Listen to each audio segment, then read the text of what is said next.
Magandang buhay mga mare at pare. Ito na naman ang ating ulam for this video mga mare. Simpleng luto, simpleng ulam, pero masustansya mga mare. Halo-halong gulay yan na may halong pusit. Ulo ng pusit lang yan mga mare. Hinati ko lang yan kasi marami. Ganito lang ako magluto mga mare. Gigisa lang natin ang sibuyas sa kabawang. Kung anong meron ako, ayan na lang. Okay lang naman yan kasi masarap at masustansya. Maraming salamat nga pala sa mga star sender ko dyan.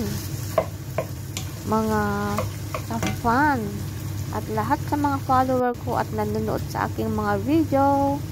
Maraming salamat sa suporta. Enjoy watching. Happy cooking mga mare at pare.